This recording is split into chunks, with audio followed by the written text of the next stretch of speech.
What's up guys, Making Goalkeeping here and welcome back to another video.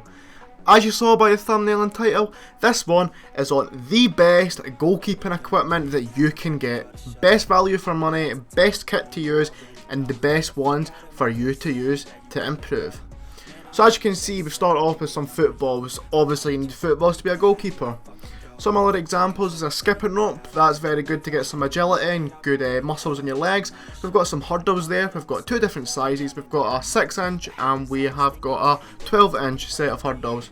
Got some regular cones, bog standard. And this is a reactor ball. We'll come on to that later, but that is one of my favourite things.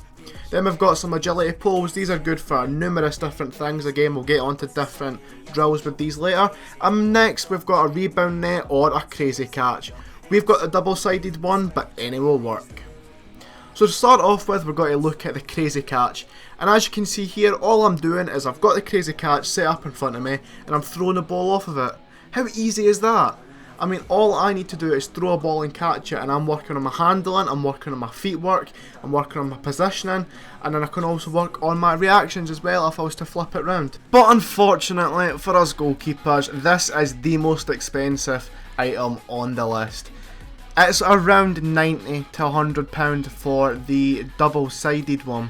You can get a cheaper version on Amazon for about £40. I'll leave a link to that in the description. It's the most basic one out of them all. Cones. It is so simple, but they are so good. You can go and get a big stack of 60 cones for about £5 on basically any sports shop, but I'll leave a link to an example in the description.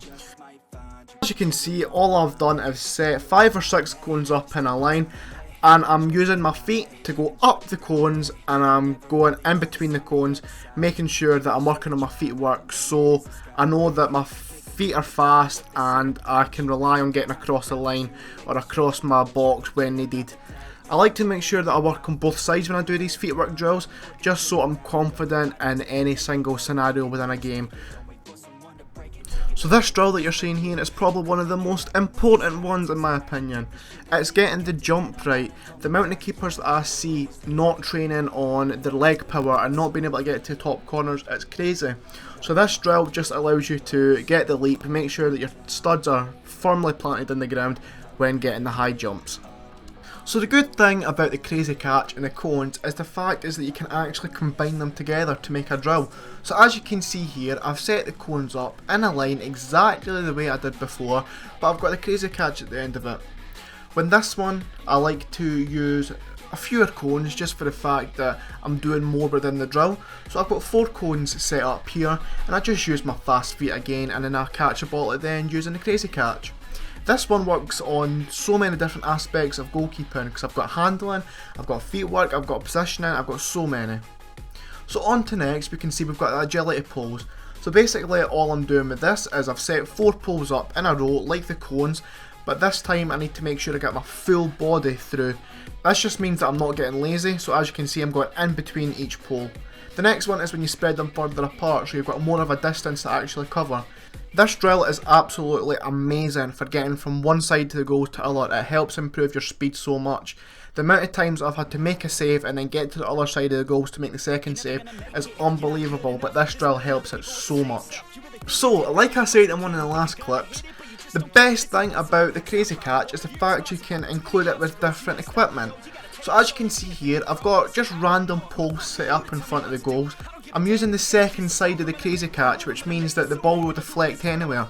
Along with the agility poles, it can easily hit off the poles and go anywhere. This improved my reactions so much when I started using it. It was unbelievable how quick I was able to get down to the ground. As you can see in the background here, I'm getting down to the ground so quick, I'm making amazing stretches. This drill improved my reaction. On top of it being absolutely beneficial for you, it's actually really fun as well. See, because you've got no idea where the ball is going, you need to react to it, it's amazing. So, moving on to the next amazing piece of goalkeeping equipment that will benefit your game.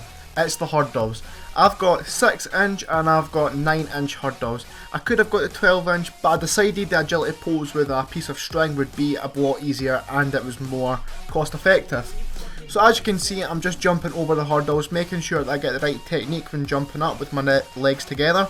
This just improves my jump and it improves my leg strength when trying to get to the top corners. And you could have guessed that I included it along with the crazy catch. I don't need to say anything else, I've already explained it before. Whilst we're talking about leg strength improvements, let's move on to the skipping rope. It is the most underrated piece of goalkeeping equipment in my opinion. I've used it at some goalkeeping academies and I can tell you, just by doing this, my leg strength improved so much. After a couple of sessions of this, I was able to get my leap to the top corner a lot better, whether that be underhand or overhand, or both hands. If you start to feel you're getting a bit good at just a single, you can try and do what I'm doing here, and you can get the double loop in, which is very difficult. Moving on to the final piece of goalkeeping equipment that will help you out. It is a reaction ball. I've got the one from KA Goalkeeping or Kalia. It is amazing. When I kick it off that wall, it could go anywhere. The way that the ball has been designed, it is outstanding, so props to Kalia for that. So basically you can use any reaction ball. It just needs to make sure that when you kick it off a surface or roll it across the ground, that it doesn't go straight, it could bobble a bit, and this again just helps your reactions, it helps your vision as a goalkeeper. As well as it improving you as a goalkeeper, it also makes you aware to different scenarios that could happen in a game. For example, the ball doesn't always come straight, it could easily hit off a defender's foot or it could hit off an opposition's player's foot. But because you're working on those reactions in training, you're going to be more likely to make the save in a game, which is what we're wanting as a goalkeeper. And that has been all the goalkeeping equipment that will help you. Now let's rank them from number 5 to number 1. So coming in at number 5, it is the agility poles. Number 4, we have got the 6-inch and 9-inch hurdles. Number 3, we've got the bog standard cones. Number 2 is a KA reaction ball. And coming in at number 1, we've got the crazy catch. Unfortunately, the skipping rope never made the top 5, but do not let that affect your judgment. The skipping rope is amazing for goalkeeping. Anyway, this has been the end of my goalkeeping equipment video. I hope it helped some of you guys out there make a decision on what your next goalkeeping equipment purchase is going to be. If you want to see weekly goalkeeping content, please subscribe, leave a like on this video, and I'll see you guys later.